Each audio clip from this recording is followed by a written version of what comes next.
Então, pessoal, aqui vocês estão vendo as valas de filtração. E abaixo das valas de filtração é o que a gente queria apresentar para vocês hoje. A gente colocou material palhoso, cobertura morta. Na Alemanha eles têm chamado de Rugelkultur. E aqui, popularmente, a gente pode chamar de Murundum. Embaixo a gente coloca todo tipo de material orgânico que vai se decompor, até mesmo papelão. A gente coloca restos de compostagem. Eu vou chamar o Peter porque ele vai explicar um pouquinho pra gente desse processo, como a gente vai falar um pouquinho do processo pra gente, como foi feito. Então, o Murundum, ele, na verdade, ele é um amontoado de coisas, né? A gente fez o canal de infiltração, trouxe para baixo essa parte dessa areia, depositou essa areia no fundo e viemos então com camadas de materiais. Primeiro, a gente colocou aqui, ó, madeira. A gente foi picando madeira, ó. Olha, aqui, ó. Foi colocando essa madeira em contato com o chão, que quando tiver úmido aqui, quando vier as primeiras chuvas, essa madeira ela vai se decompor e vai começar a formar então um solo mais rico. Colocamos também resto de compostagem, de casca de abacate, ó. E aí a gente colocou também essa palhada aqui, ó, palhada junto, e foi acumulando esse material. Isso aqui segue um princípio muito importante, que é o solo é um sistema vivo, né? Essa visão de solo, essa visão que a permacultura e que a agroecologia traz, e que é justamente o contrário do que geralmente se faz por aí, que é capinar tudo e deixar o solo limpo, sem nada por cima. Uma segunda vantagem, a gente pode pensar que não vai haver erosão superficial, porque como o solo vai estar coberto, a chuva vai bater e ela não vai carregar essas partículas para as partes mais baixas do terreno. E uma terceira vantagem também que a gente pode pensar aí seria menor aquecimento dessa camada superficial do solo, com consequente diminuição da taxa de evaporação. Ou seja, vai manter a umidade aqui embaixo, né? Isso.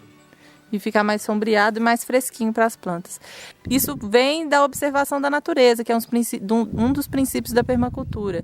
A gente podia mostrar um solo de floresta para as pessoas entenderem um pouco isso. Vamos lá?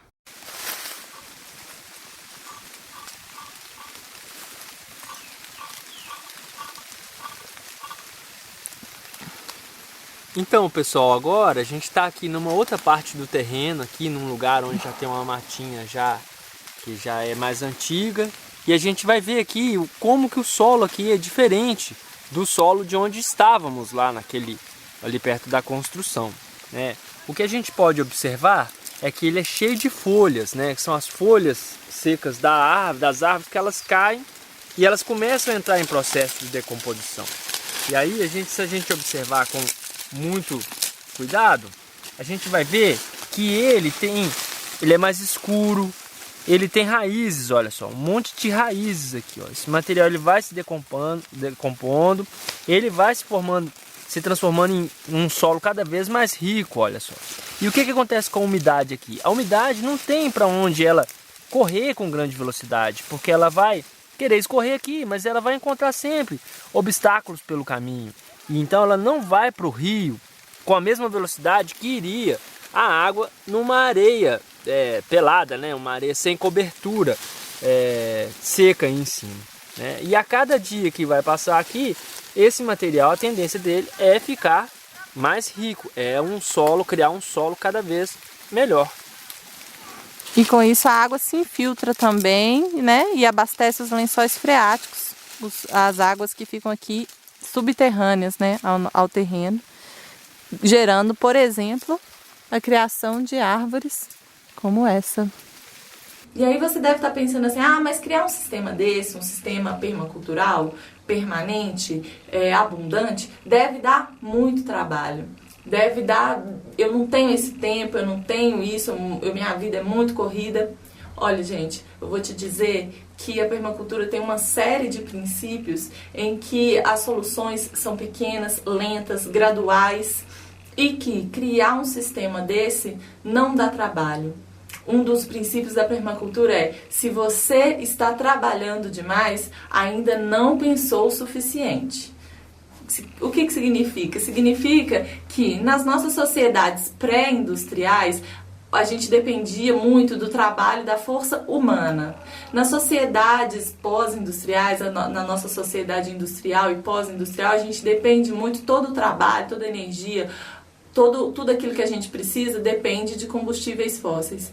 E nas sociedades permaculturais, nas sociedades permanentes, a gente não vai depender nem da força humana para produzir o que a gente precisa e nem dos combustíveis fósseis. A gente vai criar sistemas automatizados, sistemas que conseguem produzir vida, produzir abundância sem depender do trabalho e da força humana.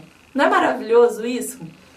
Então, para a gente entender essa criação de sistemas automatizados, de sistemas abundantes, que ainda por cima cuidam dos nossos recursos e fazem com que os nossos recursos se multipliquem ao invés de acabarem, os nossos recursos naturais, você fique comigo que eu vou te apresentar dicas e princípios da permacultura que vão te ajudar a transformar a sua vida e a transformar o seu entorno. Não perca seu e-mail para as próximas dicas que vão vir a seguir também, fechando com o nosso programa de formação, o Permacultura na Prática.